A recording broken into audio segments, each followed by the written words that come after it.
nous intervenons dans tout ce qui est création de sites internet pour le réseau InWin en général sur l'ensemble de la France. Et effectivement, nous existons maintenant, alors depuis plus de 25 ans, effectivement, puisque l'agence a été créée en 1996. Donc effectivement, on a un long historique sur de la création de sites internet et la mise en place de dispositifs digitaux pour nos clients. Nos principales expertises, donc, c'est tout ce qui est stratégie digitale, donc conseil et accompagnement de nos clients, le numérique responsable, la formation aussi à l'utilisation des outils que nous déployons. Dans le cadre de l'ingénierie que nous faisons pour nos clients, nous faisons effectivement du développement de sites internet, vitrines, sites e-commerce, marketplace, omnicanal. On a un studio graphique qui est intégré pour gérer tout ce qui est web design, UX design, charte graphique et images de marque des entreprises que nous accompagnons. Et puis on a une partie technique où effectivement nous assurons la partie hébergement, gestion des noms de domaine et maintenance des sites internet de nos clients. Donc pour en venir au sujet d'aujourd'hui. L'obligation de déclaration d'accessibilité au 28 juin 2025. Alors déjà, qu'est-ce que l'accessibilité en tant que telle? euh, Auparavant, il y a déjà eu effectivement des décrets qui sont parus depuis 2005 pour obliger notamment les institutionnels, donc tout ce qui est service de l'État, ministère, mairie, de rendre accessibles effectivement les dispositifs digitaux qu'ils mettaient à disposition de la population. La législation a évolué, la transition se fait progressivement et effectivement, le contexte aujourd'hui évolue puisque il y a de nouvelles obligations qui vont se mettre en place à partir du 28 juin. Alors pourquoi on met en place de l'accessibilité en tant que telle? Tout simplement parce qu'il y a aujourd'hui effectivement, selon l'INSEE, 15 millions de personnes qui souffrent d'un handicap, quel qu'il soit. On verra dans le détail un peu plus tout à l'heure. Parce qu'effectivement, l'âge de la population aussi vieillit. Hein, vous n'êtes pas sans savoir que lorsque on avance en âge, la vue peut parfois diminuer, la perception aussi des couleurs peut s'altérer. Et donc, effectivement, cette population, qui représente encore une fois 15 millions de personnes en France, doit utiliser tout dispositif digital de la manière la plus simple et intuitive possible, quel que soit son handicap, quel que soit leur matériel, quelle que soit leur infrastructure réseau, donc s'ils utilisent un téléphone portable, quelle que soit aussi leur langue maternelle, donc utiliser typiquement des textes simples à lire avec un vocabulaire simple peut faire partie aussi de l'accessibilité en tant que telle. Donc, bref, tout dispositif, tout site internet qui sortira en 2025 se devra d'être accessible. Dans la liste, ou du moins dans le pourcentage de la population française, aujourd'hui, effectivement, 76% sont valides, 17% ont un handicap dû au vieillissement. Donc, je vous l'ai dit tout à l'heure, ça peut être lié à la baisse de la vue, à la baisse de la perception des couleurs. Certains ont un handicap moteur, d'autres ont un handicap cognitif, d'autres un handicap visuel. Donc c'est effectivement une population, ou du moins une pluralité de handicaps en tant que tel, qu'il va falloir désormais adresser grâce aux dispositifs digitaux. Comme je vous le disais en avant-propos, effectivement, il y a des tests qui sont menés régulièrement. Et sur la droite, vous voyez qu'effectivement, un certain nombre d'entités font des efforts, hein, puisque le service public a démarré depuis 2005. Ça a été très long à se mettre en place. Mais aujourd'hui, effectivement, 69% de leurs sites sont considérés comme accessibles. Dans les banques, c'est 61%. Dans la partie média, tout ce qui est Le Monde, Le Figaro, 44% de ces sites sont déclarés accessibles. Et pour les sites e-commerce, c'est effectivement en baisse. Alors, j'ai pas de pourcentage lié aux sites des entreprises d'une manière générale, mais aujourd'hui, ce que l'on peut constater, c'est que 52% des sites présentent un taux de conformité inférieur au minimum requis pour l'accessibilité de ces dispositifs digitaux. Donc, plus d'un site sur deux, aujourd'hui, en France, n'est pas accessible pour ces personnes handicapées. Donc c'est effectivement un constat assez flagrant. Donc l'État a décidé d'agir, l'Union européenne a décidé d'agir. Il faut savoir que effectivement ça s'inscrit dans un mouvement français, européen, mais aussi mondial, puisqu'effectivement les normes existent d'un point de vue français, européen et mondial. Donc il va falloir effectivement passer à la vitesse supérieure pour rendre ces dispositifs accessibles. Alors pourquoi les rendre accessibles? On l'a vu effectivement adresser la population. Il y a des bénéfices qui sont quand même relativement importants pour les entreprises, pour les institutionnels. Euh, bon, il y a le cadre réglementaire. Ça va être, je dirais, la première cause de mise en place de cette accessibilité. Effectivement, on a une loi qui va nous imposer cette accessibilité au niveau des dispositifs digitaux.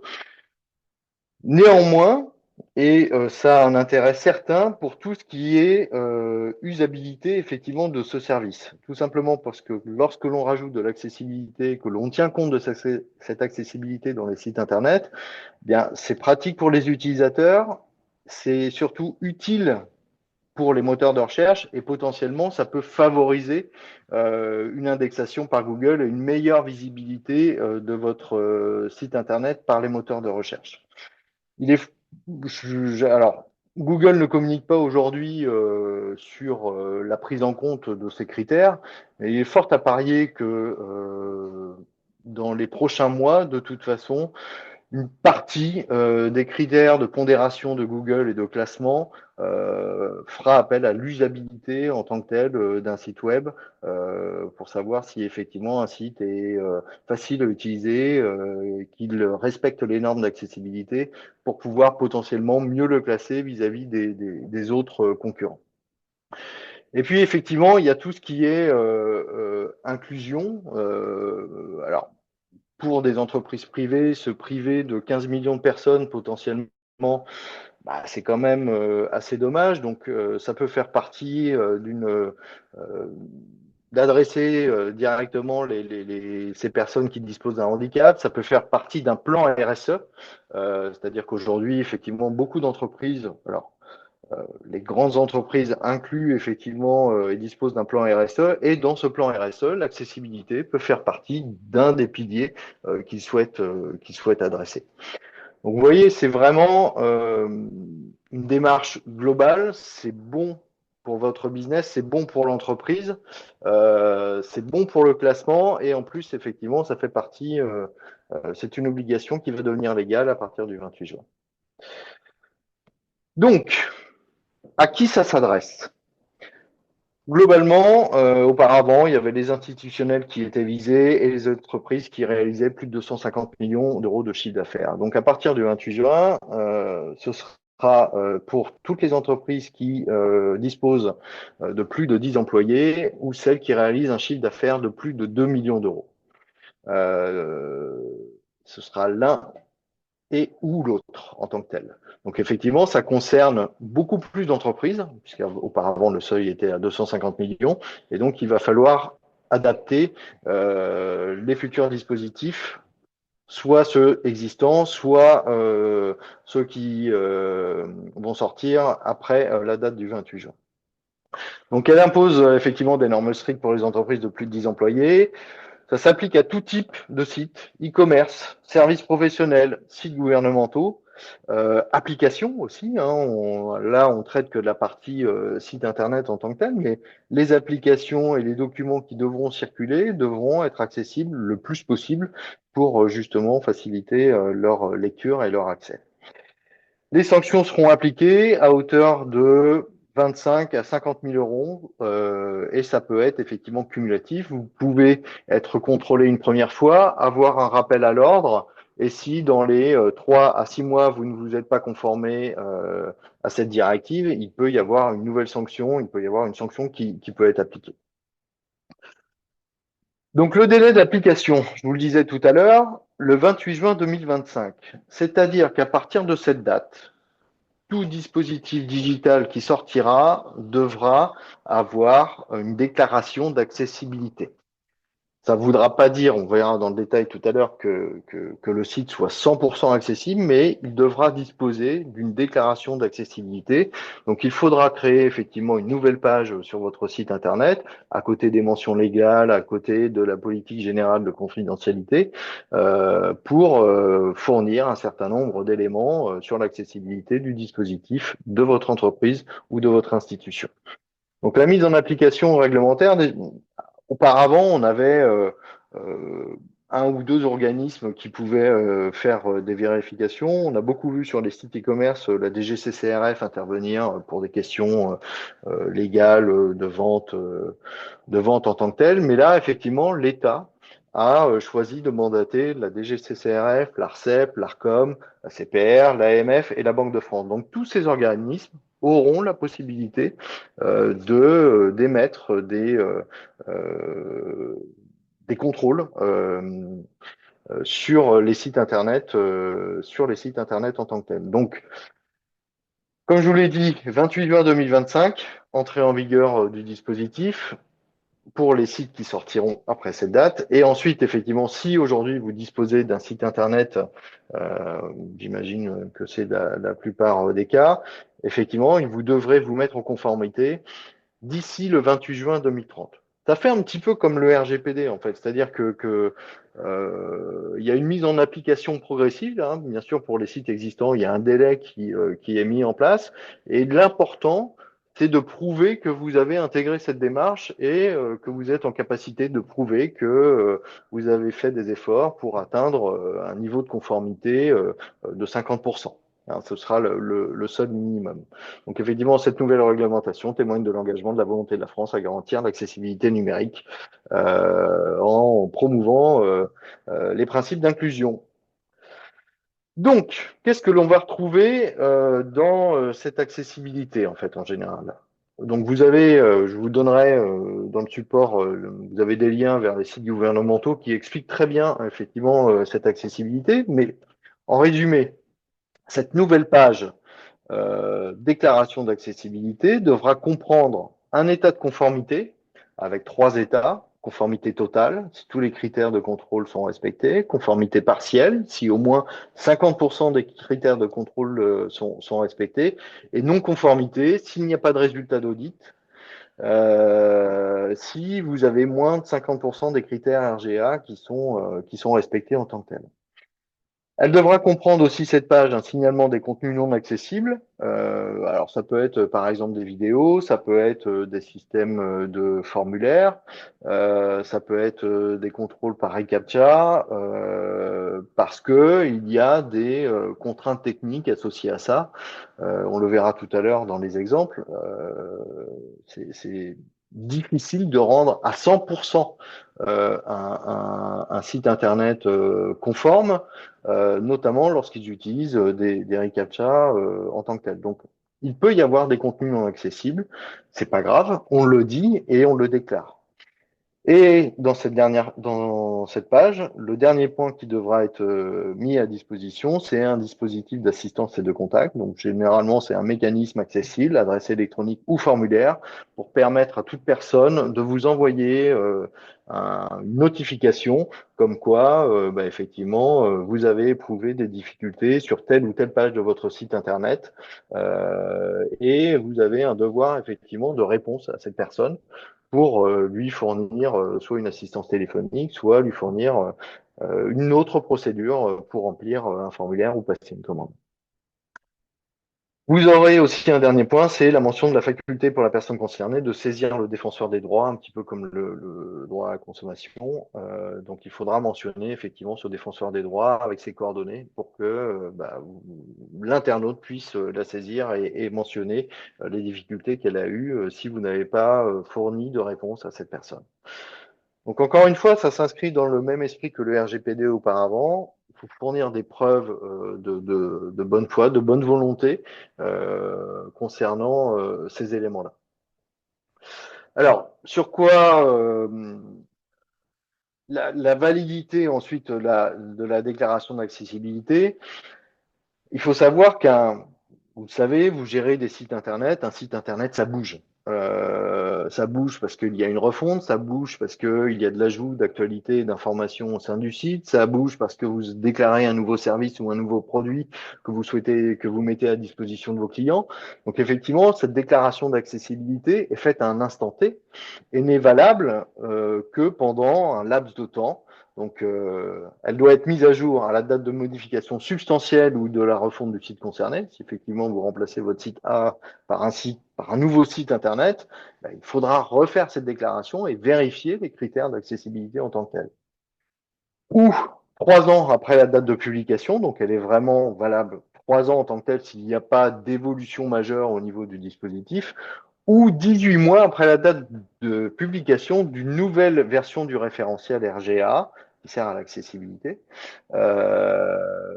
Donc effectivement, si demain il y a une nouvelle version de cette norme qui sort, 18 mois après, il faudra refaire ce contrôle, revalider l'ensemble des critères et établir le pourcentage de conformité de votre site web vis-à-vis de cette nouvelle norme.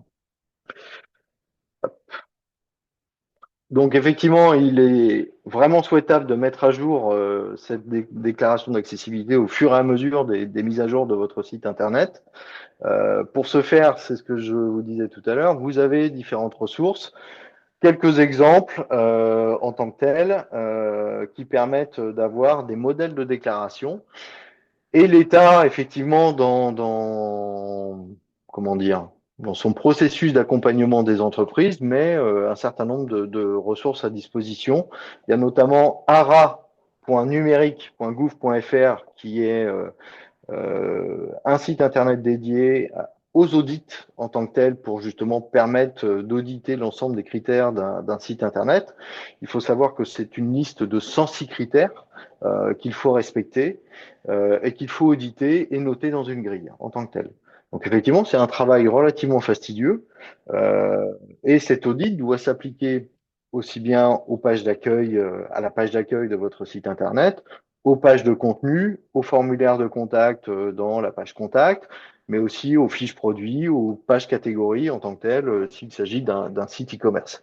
Donc effectivement, il peut y avoir 5, 10, 15, 20, 30 modèles de pages à auditer pour pouvoir effectivement avoir une déclaration qui soit conforme. Donc effectivement, un certain nombre d'heures à y passer pour pouvoir réaliser cet audit. Il peut y avoir aussi des outils de tests automatisés. Alors, il faut savoir qu'aujourd'hui, des outils de tests automatisés, aucun d'entre eux n'est capable d'auditer les 106 critères. Généralement, c'est ce que je vous mets dans la slide, ils peuvent auditer à peu près 40% des règles, une quarantaine de critères en tant que tel de l'accessibilité. Donc c'est vraiment, alors peut-être que l'intelligence artificielle nous fournira des outils un peu plus performants dans un proche avenir, mais néanmoins, effectivement, ça reste un travail manuel de vérification systématique de l'ensemble des critères sur chacune des pages. Ah. Donc pour résumer, pour votre site internet à partir du 28 juin 2025, il devra comporter effectivement une page d'accessibilité qui contiendra l'audit et la déclaration. Donc c'est vraiment en se basant sur l'intégrité des 106 critères du RGA 4.1, évaluer l'ensemble des pages en tant que telles pour obtenir ce taux de conformité au niveau du site internet. Il y aura effectivement la rédaction de la déclaration pour la mise en ligne, reprenant le modèle de page et le modèle des différents points que l'on a vus tout à l'heure. Donc rédaction et mise en ligne de la déclaration conformément à la législation. Et effectivement, en étape 3, il faudra établir un schéma pluriannuel avec un suivi de mise en conformité du dispositif. Donc, quels sont les éléments indispensables pour être conforme dans cette page d'accessibilité? Le taux de conformité sous forme de pourcentage, le mention du niveau d'accessibilité sur la page d'accueil du site internet, site conforme, partiellement conforme, non conforme, et la page de déclaration d'accessibilité. Ça, ce sont effectivement l'ensemble des éléments qui devront apparaître sur les futurs sites internet à partir du 28 juin 2025. Et effectivement, à côté, le schéma pluriannuel qui devra être spécifié pour une mise en conformité progressive du dispositif. On voit apparaître un petit peu de tout aujourd'hui sur Internet concernant l'accessibilité. Là, je me focalise vraiment sur la partie réglementaire, mais on voit parfois aussi, alors j'imagine que ceux qui conçoivent des sites Internet ou qui ont déjà creusé le sujet, on a des outils qui sont censés aider effectivement les personnes disposant d'un handicap à mieux naviguer sur Internet.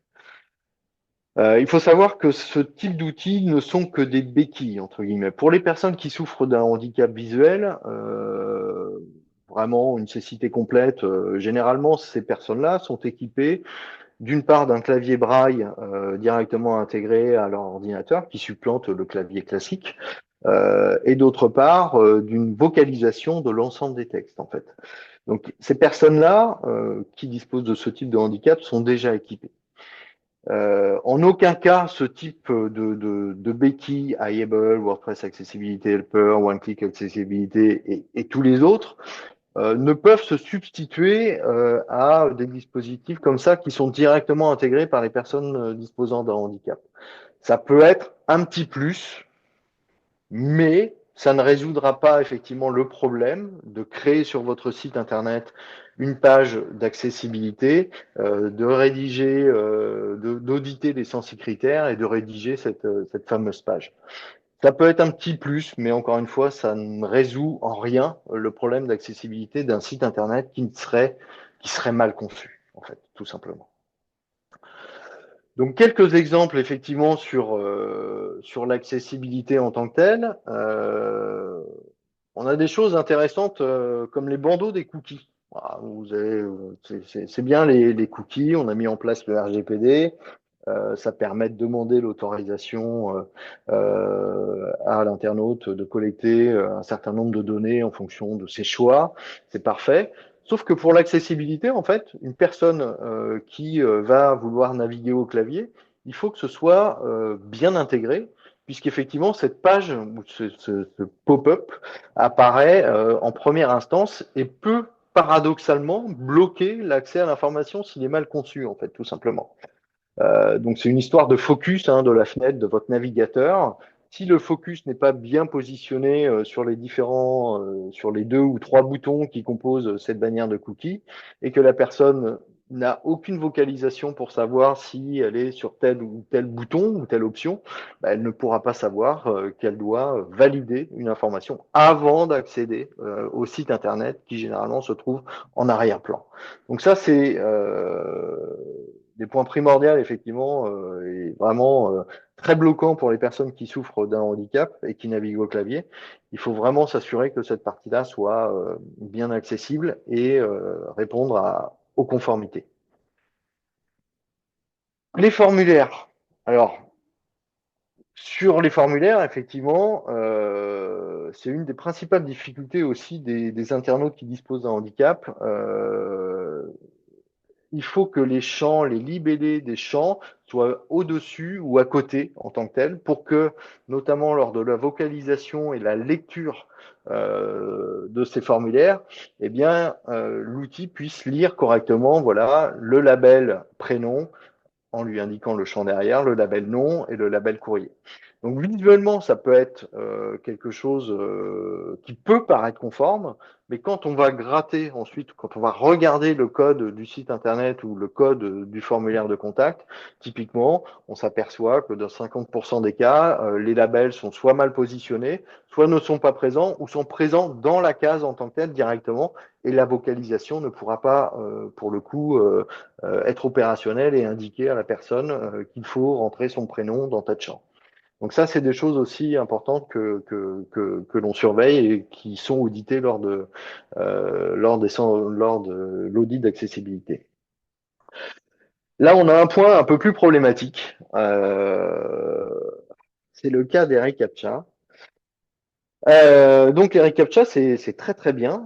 Ça protège effectivement les formulaires de contact des robots qui viennent remplir et vous polluer dans les formulaires de contact et dans votre boîte mail. Sauf que pour une personne qui est handicapée, qui a une mauvaise vue, déterminer dans des cases les feux de circulation en tant que tels, ou essayer de lire des lettres qui sont euh, déformé ou barré par un trait, en fait, c'est impossible. Et aujourd'hui, effectivement, une des grosses difficultés, c'est de se passer d'une part de ces reCAPTCHA et en même temps de les rendre accessibles. Donc, il existe pas beaucoup de solutions. Là, on a mis des reCAPTCHA standards. Il y a HCAPTCHA qui existe, mais qui pose les mêmes problématiques, alors qui est plutôt conforme RGPD, mais qui pose des problématiques aussi d'accessibilité au même titre que celui de Google.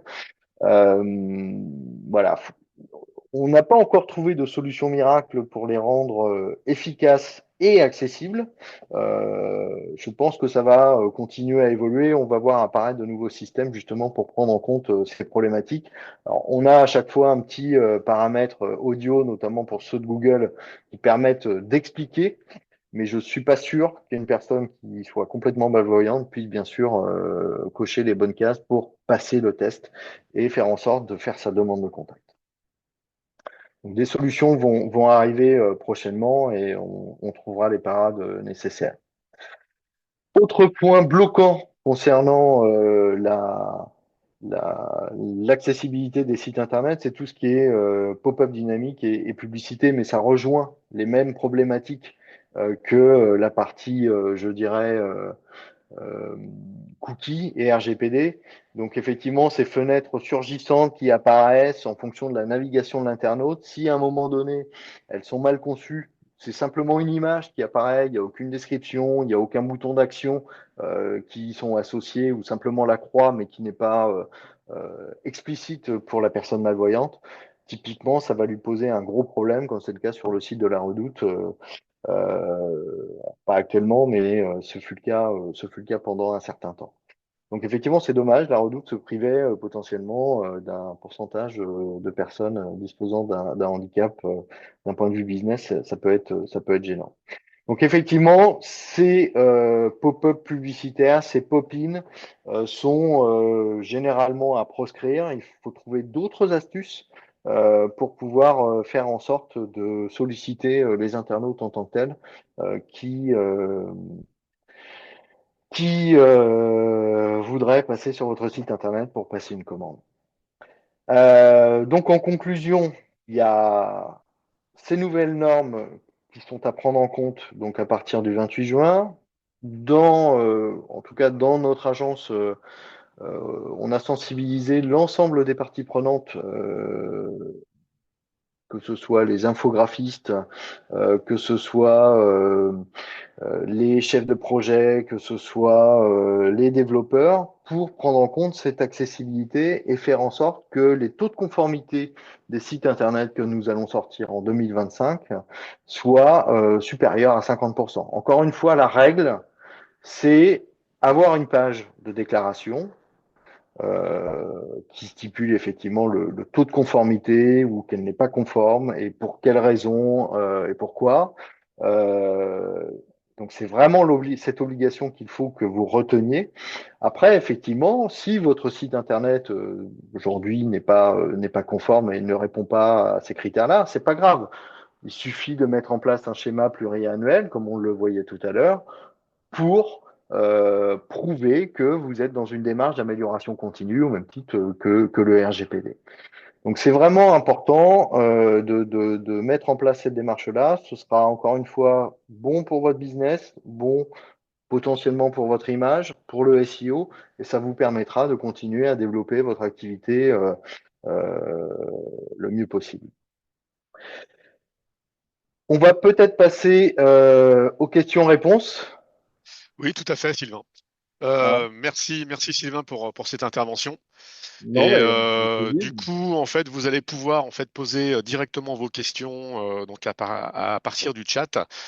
N'hésitez pas. Donc, on va attendre les premières questions qui j'espère, ne vont pas tarder.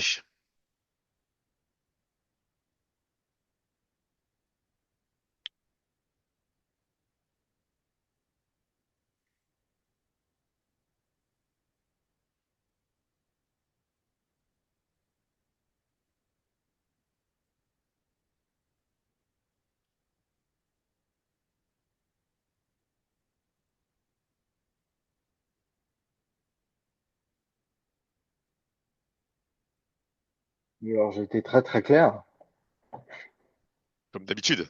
comme d'habitude. Ah, bah tu vois, il suffit que tu le dises pour qu'il y ait une question qui arrive. Donc il faut ajouter, nous dit Sébastien, il faut ajouter la notion de mobilier urbain pour cette fameuse date. Ah, Oui, tout à fait. Ça fait partie. Alors, comme c'est une loi globale, là, encore une fois, je me suis attaché à la partie digitale en tant que telle, mais c'est une loi qui est beaucoup plus large que ça en tant que telle. Tout ce qui est commerce physique aussi, bien sûr, fait partie de cette démarche d'accessibilité. Ça fait même un petit moment qu'elle est lancée. Et ça pose d'ailleurs d'énormes difficultés aux commerçants pour rendre accessible un commerce. Donc le mobilier urbain est aussi concerné, tout à fait.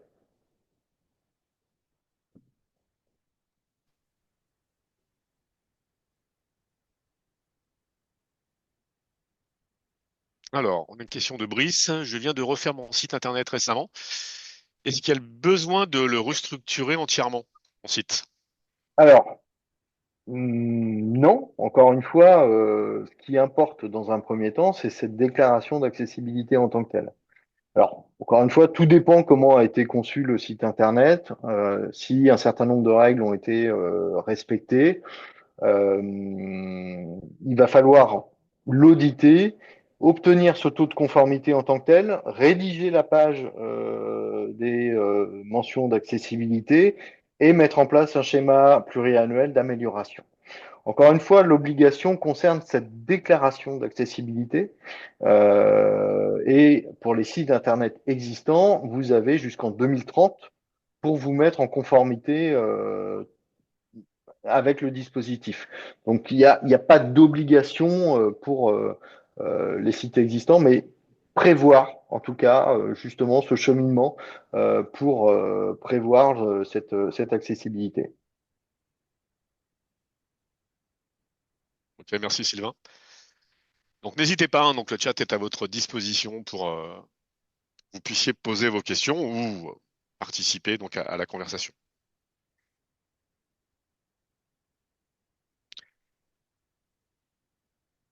Alors, donc j'ai Marianne. Donc je suis dans le secteur dentaire et nous nous adressons à des professionnels. Nous avons l'obligation d'avoir un pop-up. Je certifie être un professionnel de santé et de cliquer sur oui. Comment répondre aux exigences de l'accessibilité dans ce cas? Dans ce cas. Eh bien, il va falloir faire en sorte que ce pop-up soit accessible. C'est comme je vous le disais tout à l'heure pour le cookie, pour la barre des cookies. Il va falloir faire attention à bien positionner le focus, effectivement, le curseur en fait de la souris immédiatement dans cette fenêtre-là, pour que la personne puisse obtenir une description des différentes options qui s'offrent à lui en fait. Oui, non. Et mettre en texte un texte lisible et interprétable par une synthèse vocale, le pourquoi du comment de cette fenêtre modale qu'on appelle tout simplement. Donc c'est tout à fait possible euh, et ce sera dans le cadre de ce site-là que je crois reconnaître effectivement tout à fait envisageable. Ok, super. Donc parfait. Guy nous demande un client nous demande oui. Donc un client a cherché des extensions pour rendre son site plus accessible sans succès. Cela veut dire qu'il n'y a pas d'extension disponible? Et si oui, est-ce efficace? Alors, encore une fois, l'efficacité, on l'a abordé tout à l'heure dans une des slides, ces extensions ne sont pas magiques en tant que telles. Et un site qui est très mal conçu techniquement, qui est mal codé, ne sera pas forcément plus accessible avec une extension. Donc, c'est vraiment au cas par cas. Il faut vraiment auditer le site Internet, voir comment il est conçu, voir s'il est bien structuré, euh, donc l'auditer. Et donc, effectivement, l'extension, encore une fois, n'est pas une fin en soi et ne permettra pas par magie, de résoudre des problèmes d'accessibilité liés aux images qui sont utilisées, liés au formulaire, comme on l'a vu, liés au CAPTCHA. Donc voilà, c'est vraiment au cas par cas. Donc, est-ce que c'est efficace? Je leur dis non. Pour moi, ça n'est pas la solution miracle. Il faut mieux, si le site est relativement ancien ou il a des problèmes structurels, plutôt basculer sur une refonte en tant que telle pour pouvoir justement appliquer cette nouvelle norme dès la conception. Parce qu'il y a un des points que je n'ai pas évoqué en tant que tel, sur pas mal de sites internet, pardon, on se retrouve avec des problèmes de contraste en fait en tant que tel. C'est-à-dire que dès la conception du site, on peut avoir des problèmes de lisibilité, des typographies, typiquement une typographie blanche sur un fond vert clair.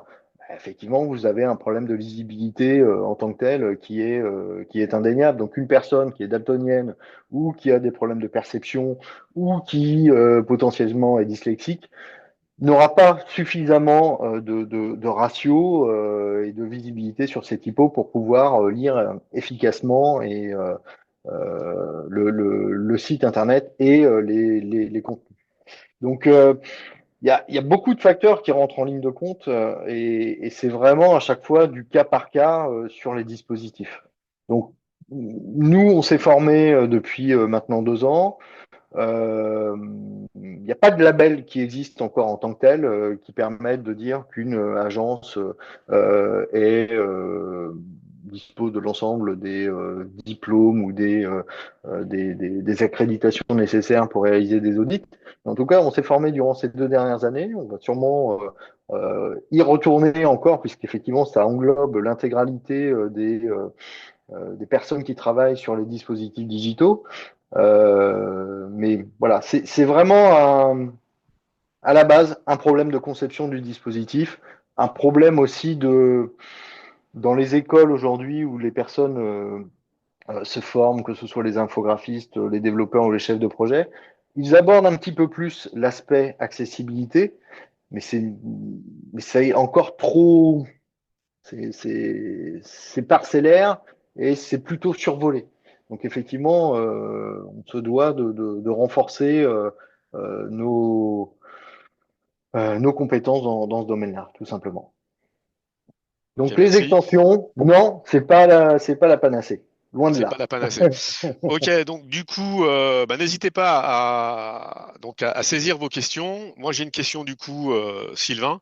Oui, j'imagine. Donc, tu nous parlais effectivement d'audit. Je pense que du coup, il y a certainement des personnes ici qui ont réalisé un site enfin, récemment et qui se disent peut-être que mon site, en fait, il a été mis aux normes entre guillemets.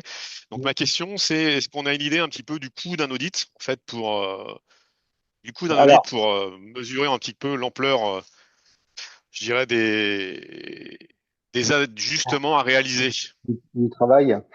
En fait, c'est très variable suivant la typologie de site internet. Alors, on va fournir une fourchette très simple. Ça va être entre 2005 et 6, 7 000 euros, 10 000 euros s'il y a beaucoup de pages à auditer.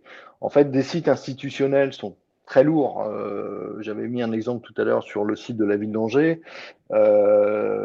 Effectivement, ce sont des audits ce sont des sites où vous avez des milliers de pages et potentiellement des modèles de mise en page complètement différents d'une rubrique à une autre en fait. Et en fonction de ces modèles, effectivement, il peut y avoir des différences d'accessibilité. Donc généralement, ce sont des criblages qui sont faits en tant que tels sur ces gros sites internet. Voilà, donc partez sur une tranche oui, de 2005 à vraiment pour les plus gros sites à 6, 7 000, 10 000 euros maximum. Mais je vous encourage à vous rapprocher de votre in-winner préféré pour pouvoir avoir une idée plus précise de ce coût d'audit, tout simplement. Ah, tu me fais plaisir quand tu dis ça. Voilà. Du coup, ok. Est-ce qu'on, selon toi, en fait, puisque du coup, c'est vrai que ça peut représenter un coût, hein, cet audit, on le voit bien. Dans quelle mesure, en fait, c'est finalement, à quel moment, en fait, finalement, je dis, je fais une refonte, ou alors je fais un audit, Euh, notamment par rapport à la durée de vie du site, enfin, tout au moins l'ancienneté du site. Selon toi, est-ce que tu as, Là, t'as des chiffres là-dessus, t'as des... j'ai pas de chiffres, encore une fois. Il y a des sites qui ont été conçus il y a 7-8 ans qui potentiellement avaient déjà des bonnes bases d'accessibilité. En fait, tout dépend de l'agence qui l'a conçu et des personnes à l'intérieur de l'agence qui l'ont conçu. Donc, c'est difficile à répondre. Après, si je me réfère à des cas génériques, généralement, l'image de l'entreprise sur Internet a tendance à vieillir au bout de 3 à 5 ans à peu près en tant que tel. Donc, il peut y avoir cette dimension d'image, 3 à 5 ans, c'est le temps de vie généralement que l'on constate d'un site Internet. Donc, si votre site a plus de 4 ans, on peut effectivement imaginer basculer plutôt sur une refonte de site Internet intégrant justement cette accessibilité par défaut pour pouvoir se mettre en conformité en tant que tel. Mais encore une fois, il y a beaucoup. C'est vraiment au cas par cas, il faut vraiment le jauger différemment. Et puis les offres des entreprises ont pu évoluer en 5 ans. Euh, le marché a pu évoluer sur lequel elle se positionne. Donc voilà, il y a plein de paramètres qui peuvent effectivement entraîner cette refonte plutôt qu'adapter le dispositif en tant que tel.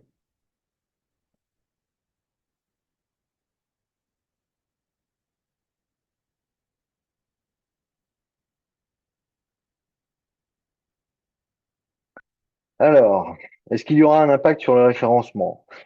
Alors, on va pouvoir, je vais pas vous dire que l'accessibilité comment dire, si vous mettez demain votre site aux normes accessibles, le référencement va être, vous allez passer devant tous vos concurrents, c'est pas le cas.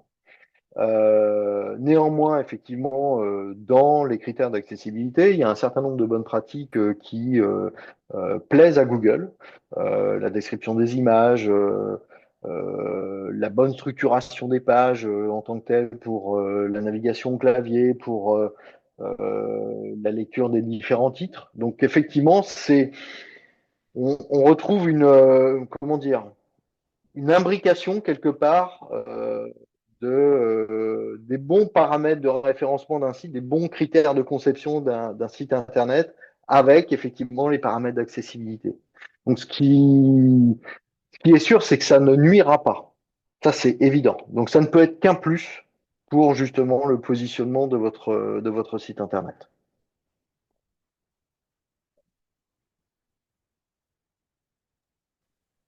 Ok, merci Sylvain pour ces précisions. On se donne encore 1 ou 2 minutes pour prendre peut-être les dernières questions.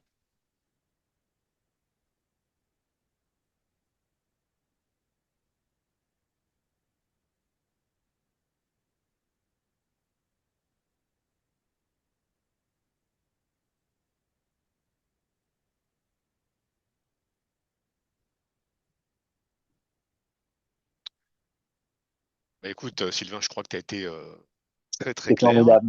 C'est formidable. En tout cas, n'hésitez pas à vous rapprocher de votre interlocuteur commercial. Celui-ci pourra vous fournir l'ensemble des réponses et justement estimer au plus juste ce qu'il est bon de faire, hein. Ça reste votre interlocuteur prioritaire en tant que tel. N'hésitez pas. En effet, Sylvain, en effet, vous avez des agences Inwin forcément à proximité en fait de votre entreprise. N'hésitez pas à les solliciter. Je pense qu'ils seront ravis en fait de vous accompagner sur ce passage à l'accessibilité numérique. Donc nous arrivons à la fin de ce webinaire. Je vous remercie toutes et toutes donc pour votre participation à cet événement et je vous souhaite une excellente journée. Je vous dis à bientôt. Merci à vous. Merci, au revoir. Au revoir.